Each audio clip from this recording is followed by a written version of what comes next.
శ్రీ గురుభ్యో నమః. శ్రీకృష్ణ పరబ్రహ్మణే నమః. శ్రీమద్ భాగవత మహాపురాణం నందలి దశమస్కంధంలోని పూర్వార్థమునందు 13వ అధ్యాయము ప్రారంభము. శ్రీశుకుడు పరీక్షణ్ మహారాజుతో చెప్పెను. పరీక్షణ్ మహారాజా, నీవు భగవద్భక్తులలో మేలుబంతివి, ఎంతయో అదృష్టవంతుడవు. అందువలననే నీవు సముచితమైన ప్రశ్న వేసితివి. శ్రీహరి కథలను పదే పదే వినిచున్నను నీకు తనివి తీరుటలేదు. వాటిని ఎన్నిమార్లు ఎంతగా విన్ననో అవి కొంగ్రత్తగానే కనిపించుచుండును. కాముకులు స్త్రీలను గురించి మిగుల ఆసక్తితో మాటిమాటికి మాటలాడెదరు, మైమరచి వినిచుండెదరు. అట్లే సత్పురుషులు శ్రీహరికి సంబంధించిన కథలను వింటూ కీర్తించుచు మనసులో ధ్యానించుచు నిరంతరము నిత్యనూతనముగా అనుభవించుచు మహదానందమును పొందెదరు. సారమును గ్రహించెడు సాధుజనుల సహజ స్వభావములు ఇట్లే ఉండును కదా. పరీక్షణ్ మహారాజా, నీవు అడిగిన ఈ భగవల్లీలా విషయము పరమ గోప్యమైనది. అయినను తెల్పెదను, సావధానుడవే వినుము. సద్గురువులు భక్తి శ్రద్ధలు గల తమ ప్రియ శిష్యులకు ఆయా విద్యలలో గల గుప్త విషయములను కూడా సాకల్యముగా బోధించుచుందరు. ఆ విధముగా మృత్యురూపంలో వచ్చిన అఘాసురుని వదనము నుండి గోపాలను రక్షించిన పిదప కృష్ణ భగవానుడు వారిని యమునా నదీ తీరమున గల ఇసుక తిన్నె మీదకి తీసుకుని పోయి ఇట్లు వచించెను. ప్రియమిత్రులారా, మిగుల రమ్యముగానున్న ఈ ఇసుక తిన్నె చూడముచ్చట గొలుపుచున్నది. ఇందలి ఇసుక స్వచ్ఛమై మెత్తగా ఉండుట వలన ఇది మన ఆటపాటలకు అనువైనది. ఈ సరస్సునందలి పద్మములు బాగుగా వికసించి చక్కని పరిమళములను వెదజల్చున్నవి. ఆ సువాసనలకు ఆకర్షితములై వాటిపై చేరిన తుమ్మెదల యొక్క ఝుంకారములు, జలములలో విహరించుచున్న పక్షుల యొక్క కలకలారావములు తీర్థమున గల వృక్షములయందు ప్రతిధ్వనించుచున్నవి. మధ్యాహ్న సమయమైనది. మనము మిక్కిలి ఆకలిగొని ఉన్నాము కనుక మనము భుజించదము. ఆవుల దూడలు ఈ మధుర జలములను కడుపు నిండా త్రాగి మృదువుగానున్న ఇచ్చటి పచ్చికలను మేయిచు ఈ సమీపముననే హాయిగా తిరుగుచుండగలవు. అంతటా గోపాలుడు అట్లే అని ఉత్సాహంతో ఆవుదూడలచే నిర్మల జలములను త్రాగించిరి. ఒత్తుగానున్న మెత్తని పచ్చికలు గల పల్లపు ప్రదేశములలో వాటిని నిలిపిరి. పిదప వారు అందరూ కృష్ణప్రభువుతో కూడి సంతోషముగా చల్దుళ్ల మూటలను విప్పి ఆరగింపసాగిరి. పద్మము యొక్క కర్ణికకు చుట్టూను పత్రములు దట్టముగా శోభిల్లుచుండునట్లు వ్రజబాలురు శ్రీకృష్ణుని చుట్టూను చేరి పెక్కు వరుసలలో మండలాకారమున దగ్గరగా కూర్చుండిరి. వారి ముఖములన్నీను ఆ ప్రభువు వైపునకే తిరిగి ఉండెను. వారి కన్నులు ఆ స్వామినే దర్శించుచు ఆనందముతో వికసించి ఉండెను. అంతటా వారు అందరూ తమకు నచ్చిన రీతిగా పూలరేకులను, చిగురుటాకులను, అంకురములను, పండ్లను, చిక్కములను, చెట్ల పట్టలను, చదునుగానున్న బండలను కంచములుగా చేసుకొని వేడుకపరచు చల్దులను ఆరగించిరి. వారు ఎల్లరూ కృష్ణయ్యతో కూడి తాము తెచ్చుకుని ఆహార పదార్థములను తినుచు లొట్టలు వేయచ్చు వాటి రుచులను పరస్పరము ప్రదర్శించుకొనిచుండిరి. కొందరు తాము నవ్వుచు హాస్యోక్తులతో చిలిపి చేష్టలతో ఇతరులను నవ్వించుచు మురిసిపోవుచుండిరి. ఈ విధముగా వారు చల్దులను ఆరగింపసాగిరి. యజ్ఞభోక్త అయిన ఆ కృష్ణప్రభువు తన చుట్టూను చేరియున్న గోపబాలుల మధ్య కూర్చుండి తన చతురోక్తులతో వారిని నవ్వించుచు చల్దులను ఆరగించెను. అప్పుడు ఆ స్వామి నడుమునకు గట్టిగా చుట్టుకొనిన దట్టిలో తన వేణువును జనిపెను. కక్షయందు కొమ్ముబూరను వేత్రమును ధరించెను. ఎడమ అరచేతి యందు మేగడ పెరుగుతో నేతితో కలిపిన చల్ది ముద్దను వ్రేళ్ల మధ్యలో ఊరగాయ ముక్కలను పెట్టుకొనెను. ఈ విధముగా కొనసాగుచున్న ఆయన బాల్యక్రీడలను స్వర్గలోకమునందలి దేవతలు ఆశ్చర్యానందములతో తిలకించిరి. పరీక్షణ్ మహారాజా, అచ్యుతుడే ఆత్మగా కలిగిన గోపబాలురందరూ చల్దులను ఆరగించుచు ఆనందదాయకములైన శ్రీకృష్ణ లీలల యందే తన్మయులై ఉండిరి. ఇంతలో ఆవుదూడలు పచ్చని పచ్చికలను మేయుటకై ఆశపడుచు దూరముననున్న వనమునందు ప్రవేశించెను. గోపబాలురు తమ గోవత్సములు కనబడకుండా దూర ప్రదేశమునకు వెళ్ళిపోవటను గమనించి మిగుల భయగ్రస్తులైరి. భక్తులకు అభయప్రదాత అయిన కృష్ణస్వామి, మిత్రులారా, భయపడవలదు. మీరు చల్దులను హాయిగా ఆరకించుచుండు. ఇప్పుడే వెళ్ళి నేను ఆ దూడలను తీసుకుని వచ్చేదను అని పలికెను. అనంతరము ఆ కృష్ణయ్య చల్ది ముద్దను తన చేతిలో ఉంచుకొనియే కొండ సానువుల యందును పొదరిండ్లలోనూ గుహప్రదేశముల యందును తమ ఆవుదూడల కొరకు వెతకసాగాను. ఇంతకు ముందే బ్రహ్మదేవుడు ఆకాశమున నుండి కొండల వరుస వలె గొప్ప ఎత్తుగా పొడవుగా వ్యాపించి ఉన్న అఘాసురునకు మోక్షం ప్రసాదించిన శ్రీకృష్ణ మహిమను గాంచి ఆశ్చర్యమునకు లోనయ్యుండెను కదా. అంతటా అతడు లీలామానుష విగ్రహుడైన కృష్ణప్రభువు యొక్క మరి యొక్క దివ్యమైన అద్భుత మహిమను చూడదలిచెను. వెంటనే అతడు ఆ దృష్టితో మొదట గోవత్సములను, పిదప గోపబాలులను సైతము తీసుకుని వెళ్ళి వేరొక చోట దాచియించి తాను అంతర్హితుడయ్యను. ఎంతగా వెతికినను ఆవుదూడలు కనబడకపోవటంతో శ్రీకృష్ణుడు తిరిగి నదీ తీరమున గల ఇసుక తిన్న వద్దకు చేరెను. కాని గోపబాలురు కూడా అచట కనబడకుండిరి. అంతటా ఆ స్వామి గోవత్సముల కొరకునో గోపబాలుర కొరకునో అన్వేషించుచు అంతటా తిరిగిసాగాను. ఆ వనమునందు ఎచ్చటను ఆవుదూడలు గాని గోపబాలురు గాని కనబడకపోవటం వలన సర్వజ్ఞుడైన ఆ ప్రభువు ఇది అంతయు ఆ బ్రహ్మదేవుని నిర్వాకమే అని గ్రహించెను. విశ్వనిర్మాతయు సర్వశక్తిమంతుడును అయిన కృష్ణ పరమాత్మ గోమాతలకు, గోపాలుర తల్లులకును మరియు బ్రహ్మదేవునకును ఆనందమును చేకూర్చుటకు గాను తానే స్వయముగా గోవత్సముల గోపబాలుర రూపములను దాల్చెను. అప్పుడు ఆ కృష్ణయ్య దాల్చిన ఆవుదూడల గోపబాలుర యొక్క చేతులు, కాళ్ళు, శిరస్సులు, నడుములు, ముఖములు, వక్షస్థలములు, ముక్కులు, కన్నులు, చెవులు, పలువరుసలు మున్నగ అవయవములు అన్నీను సహజమైన రీతిలో ఆ దూడలకు బాలురకు వల్లే అచ్చుగుద్దినట్లుండెను. అంతేకాదు ఆ బాలురకు వల్లే చేతికర్రలు, వస్త్రములు, దండలు, పిల్లల గ్రోవులు, కొమ్ముబూరలు, ఆభరణములు, వయస్సులు, మాటల తీరుతెన్నులు, స్వభావములు కలిగి ఏమాత్రమును భేదము లేకుండా విలసిల్లను. దూడల రూపురేఖలలో కూడా కొంచెమైనను తేడా కనపడకుండెను. ఆ విధముగా ఆ స్వామి సర్వం విష్ణుమయం జగత్ అను శృతివాక్యమును సార్థకమనర్చెను. దూడలను ఇళ్లకు మరలింపుడు అని ఆజ్ఞాపించడి నాయకుడును, మరలించడి గోపబాలురను, మరలడి ఆవుదూడలను తానే అయి శ్రీకృష్ణుడు తన దివ్యలీలలను ప్రసరింపజేయచు ఆడుచు పాడుచు బృందావనమునకు చేరెను. పరీక్షణ్ మహారాజా ఈ విధముగా శ్రీకృష్ణుడు బాలుర దూడల రూపములలో మసలుచు గోపవాటికలో ప్రవేశించి వారి వారి దొడ్లలో ఆయా దూడలను యథాస్థానములకు చేర్చెను. గోపబాలుర రూపములతో వాళ్ళ ఇళ్లలో ప్రవేశించెను. వేణురవములను విన్నంతనే గోపబాలుర తల్లులు అందరూ పరిగెత్తుకుని వచ్చిరి. పిదప గోపబాలుర రూపములలోనున్న కృష్ణ పరమాత్మను తమ సంతానముగా భావించి చేతులు చాచి ఎత్తుకుని వారిని వాత్సల్యంతో తమ హక్కున చేర్చుకునిరి. ప్రేమాతిరేకమున వారి స్తన్యములు పొంగారెను. అంతటా ఆ తల్లులు అమృతతుల్యములైన తమ స్తన్యములనిచ్చి వారికి పరమానందమును కూర్చి తాము పరవశించిపోయిరి.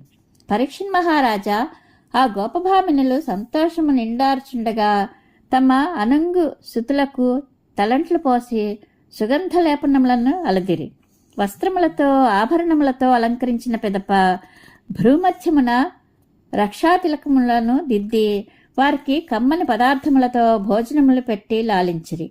అప్పటి ఆ గోపాంగనల ముద్దుమురిపములు అపూర్వములు. ఈ విధముగానే చిన్నికృష్ణుడు ప్రతిదినము సాయం సంధ్యా సమయముల యందు గోపబాలుర రూపములలో ఇండ్లకు చేర్చు తన బాల్యచేష్టలచే ఆ తల్లులను మురిపింపజేయుచుండెను. ఆ విధముగానే శ్రీకృష్ణుడు గోవత్సముల రూపములలో గోష్ఠములలో ప్రవేశించి అంబారవములనొచ్చుచు గోవుల వద్దకు త్వరగా చేర్చుండెడివాడు. అంతటా గోమాతలను తమ దూడలను చూడగానే ఆనందముతో ప్రతిరవములనొచ్చుచు వాత్సల్యంతో వాటిని నాకుచుండెడివి. తమ పొదుగుల నుండి స్రవించుచున్న క్షీరములను కుడుపుచుండెడివి. ఇట్లే ప్రతిదినము తమ శిశువులు తమను చేరినంతనే గోవులకును గోపాంగనలకును వారి ఎడ మాతృభావము ఎప్పటికంటేనూ ఎక్కువగా ఇనుమడించుచుండెను. ఆ కారణముగా ఆవులను గోపవంతులను తమ శిశువులను మమకారముతో లాలించుట జరుగుచుండెను. శ్రీకృష్ణుడు గోవత్సముల వలె గోపాబాలుర రీతిగా ప్రవర్తించుచు పుత్రభావమును ప్రదర్శించున్నను ఆ తల్లుల ఎడ ఎట్టి మోహమును కలిగి ఉండక లీలామాత్రుడే ప్రవర్తించుండెను. వ్రజవాసులందరికీ తమ బాలురపై ప్రేమానురాగముల లతలు దినదినాభివృద్ధి చెందుచు అల్లుకొని పోవచ్చుండెను. వారి వాత్సల్యములకు అవధియే లేకుండెను.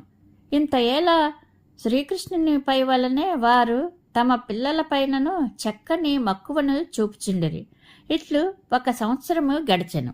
ఈ విధముగా చిన్ని కృష్ణుడు బాలుర రూపములను దూడల ఆకారములను దాల్చి తనను తాను రక్షించుకొనుచు గోపాలకుని వలె మసలుచుండెను. ఇట్లు ఆ స్వామి తన అద్భుతమైన మహిమచే బృందావనమునందును వనమునందును దాదాపు 1 ఏడాది పాటు విహరించెను. సంవత్సరము పూర్తి ఒకటకు 5-6 దినములు మిగిలి ఉండగా బలరామకృష్ణులు దూడలను మేపుచు వనమున ప్రవేశించిరి. అప్పుడు గోవర్ధనగిరి మీద పచ్చికలను మేయుచున్న ఆవులు పర్వతము క్రింద నేలపై సంచరించున్న తమ దూడలను దూరము నుండి చూచెను. అవి తమ దూడలను చూచినంతనే అంతులేని వాత్సల్యంలో మునిగి తమను తాము మర్చిపోయాను. అంతటా వాటిని గోపాలురు ఆపుచున్నను లెక్క చేయక అవి దుర్గమమైన మార్గములలో వేగముగా పరిగెత్తుచు దూడల వద్దకు వచ్చెను. అప్పుడు వాటి పొదుగుల నుండి పాలు స్రవించుచుండెను. అవి మెడలు మూపురములతో కలిసిపోవునట్లు మోము పైకెత్తుకొని ఉండెను. అవి తోకలను పైకెత్తుకొని 4 పాదములను 2గా కనబడినట్లు అతివేగముగా పరిగెత్తెను. మరలా దూడలను ప్రసవించిన ఆవులు గోవర్ధనగిరి క్రింది భాగమున మేయిచున్న తమ దూడల సమీపమునకు చేరి ఆతృతతో వాటికి పాలియసాగాను. అప్పుడు అవి తమ దూడలను మృంగుచున్నవా అన్నట్లు ఆ దూడల యొక్క ఒక్కొక్క అంగమును అంతులేని ఆప్యాయతతో గబగబా నాకుచుండెను. అంతట గోపాలురు తమ ఆవులను ఆపుటకు చేసిన ప్రయత్నములు విఫలమైనందులకు మిగుల సిగ్గుపడిరి. కానీ ఆ ఆవులపై కోపమును ప్రకటించుచు వారు ఎత్తుపల్లములతో దుర్గమముగా నున్న మార్గమున అతిశ్రమలకు వచ్చి తమ ఆవుల వద్దకు చేరిరి. అచట వారు గోవత్సములను తమ బాలులను కూడా చూచిరి. తమ పుత్రులు కనబడినంతనే ఆ గోపాలుర హృదయంలో ప్రేమానురాగ ప్రవాహములలో తడిసిపోయాను. వారిలో పొంగిపొరలిన వాత్సల్య ప్రభావములతో గోవులపై వారికి కలిగిన కోపములు చల్లారెను. అంతటా వారు తమ తమ బాలులను ఎత్తుకొని అక్కును చేర్చుకొనిరి.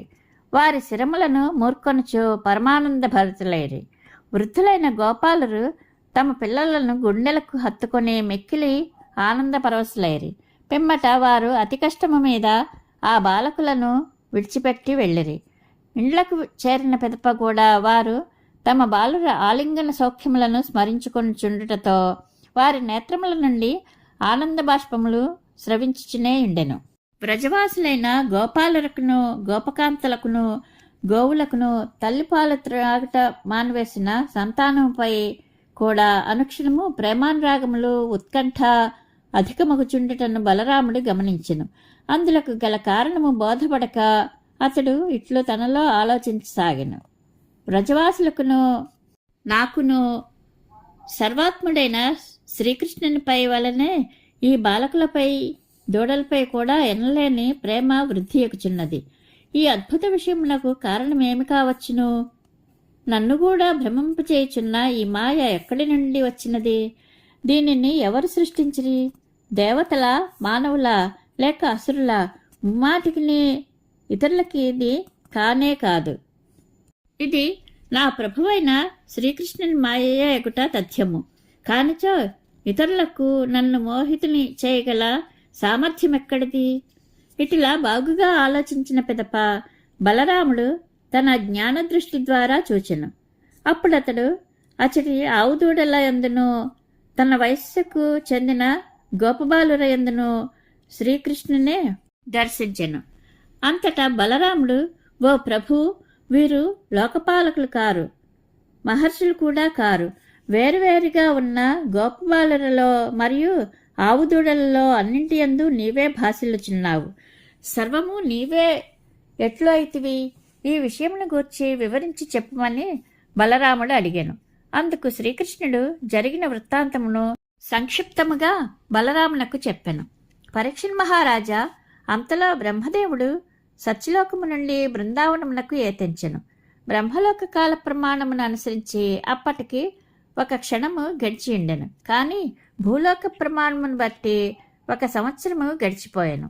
ఈ సంవత్సర కాలములో కృష్ణుడు మునిపటి వల్లనే గోపబాలులతో గోవత్సములతో కూడి విహరించుండటను బ్రహ్మదేవుడు గమనించాను.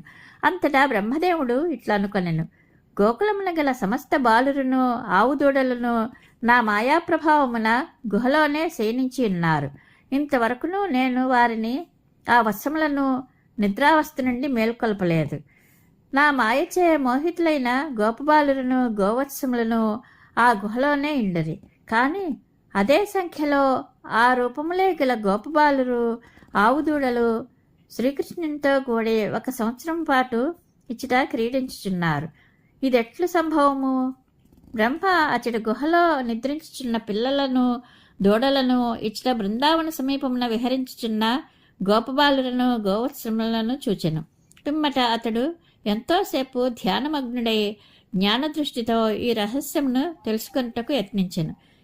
కానీ ఈ 2 బృందముల వారిలో ఎవరు నిజమైన వారు, తరువాత సృష్టింపబడిన వారు ఎవరు అన్న విషయము ఆయనకు ఎంతమాత్రమును బోధపడకుండెను. శ్రీ మహావిష్ణువు సకల లోకములను తన మాయలో ముంచివేయుచుండును. కానీ తాను మాత్రము ఎవరి మాయలకును ఎంతటి మాయలకును లోనుగాడు.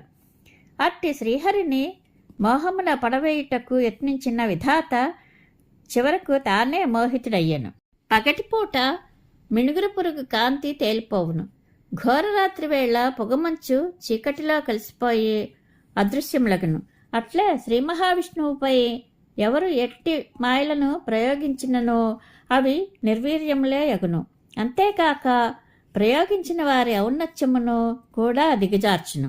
బ్రహ్మదేవుడు ఇట్లా ఆలోచించు చూచుండగానే గోవత్సములను ఆ గోపబాలులను శ్రీకృష్ణుని రూపంలోనే కనిపించసాగిరి. వారందరూ మేఘశ్యామ వర్ణములతో తేజరిల్లుచు పచ్చని పట్టు వస్త్రములతో విరాజిల్లుచుండిరి. వారు అందరూ తమ చతుర్భుజములయందు శంఖచక్ర గదాపద్మములను ధరించి ఉండిరి. వారి శిరములయందు చక్కని కిరీటములు, కర్ణములయందు వెలుగులను చిమ్ముచున్న కుండలములు, కంఠములయందు మనోహరములైన హారములు, వనమాలలు శోభిల్లుచుండెను. వక్షస్థలములందు శ్రీవత్స చిహ్నములతో తేజరిల్లుచున్న వారి యొక్క బాహువుల అందుగల భుజకీర్తుల కాంతులు మనోజ్ఞములు.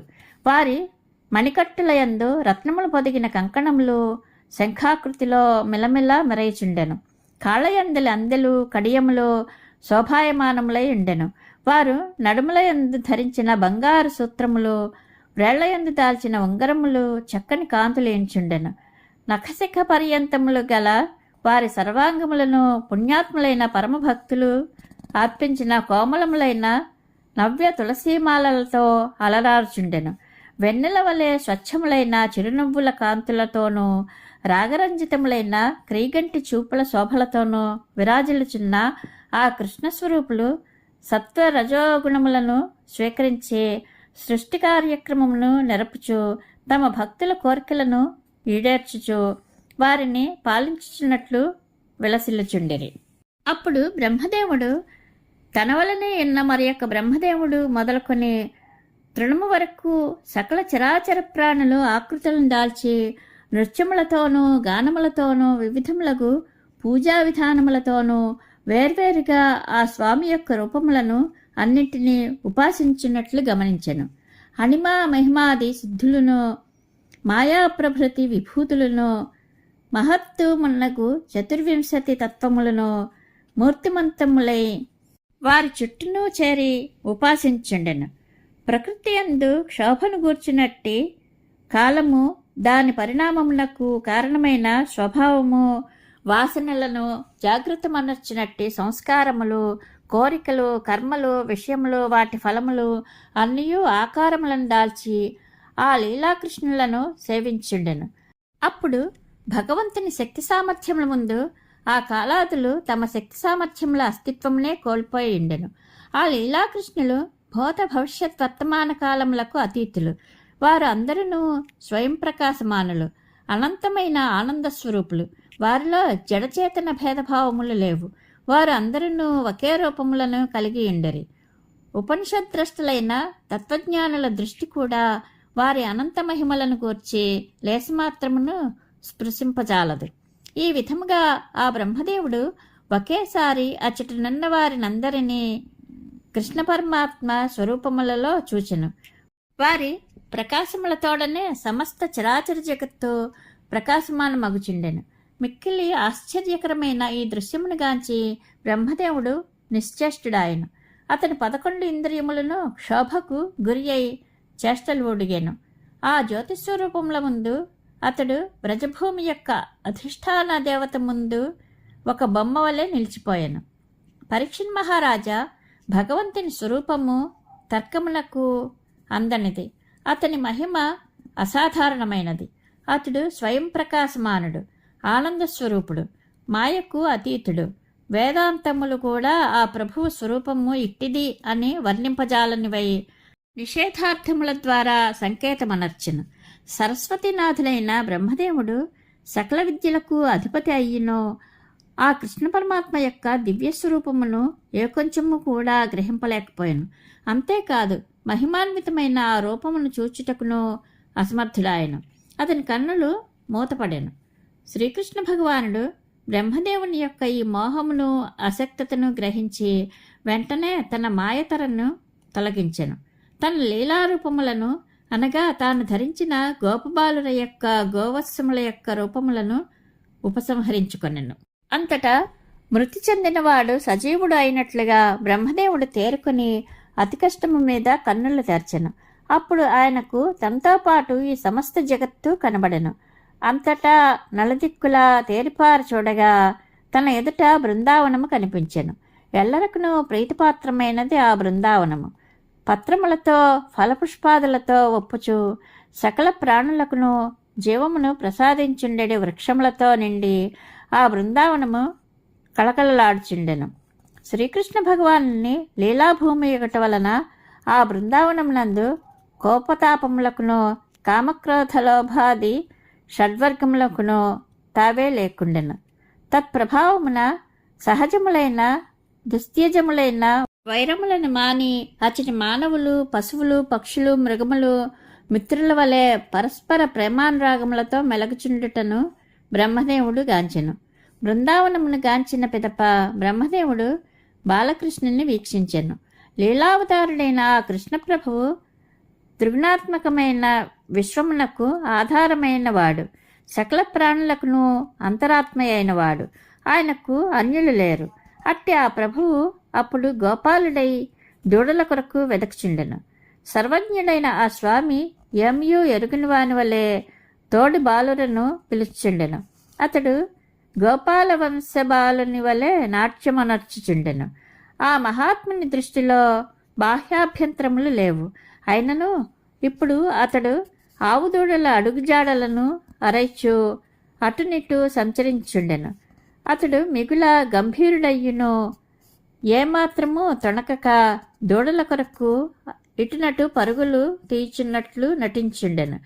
ఆ ప్రభువునకు జన్మయే లేదు. అయినను అతడు అచ్చమైన గోపాలుని రూపమున ఒప్పుచుండెను. అతడు మునిపటి వలె తన చేతిలో చల్ది ముద్దను పట్టుకొనియే ఉండెను. శ్రీకృష్ణుని చూచినంతనే బ్రహ్మదేవుడు తన వాహనమైన హంసపై నుండి భూమి మీదికి దిగెను. పిమ్మట అతడు బంగారు దండము వలె ఉన్న తన శరీరముతో ఆ స్వామికి సాష్టాంగ నమస్కారమనర్చెను. ఆ పరమేష్ఠి తన 4 శిరములపై కిరీటములు ఆ ప్రభువు యొక్క పాదపద్మములకు తాకునట్లుగా ప్రణమిల్లి ఆనందాశ్రువులతో వాటిని అభిషేకించెను.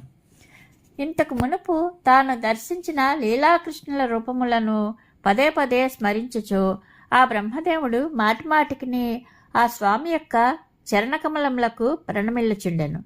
ఆ పితామహుడు ఎట్టకేలకు తిన్నగా లేచి నిలబడి ఆనందాశ్రువులను స్రవించుచున్న కన్నులను తుడుచుకొని ముక్తిప్రదాతైన కృష్ణస్వామిని కనులారా దర్శించుచు వినమ్రుడై అంజలి ఘటించి ఏకాగ్రచిత్తుడై వణుకుచూ ఆ స్వామిని ఆశ్రయించి బొంగురుపోయిన కంఠముతో స్తుతింపసాగాను.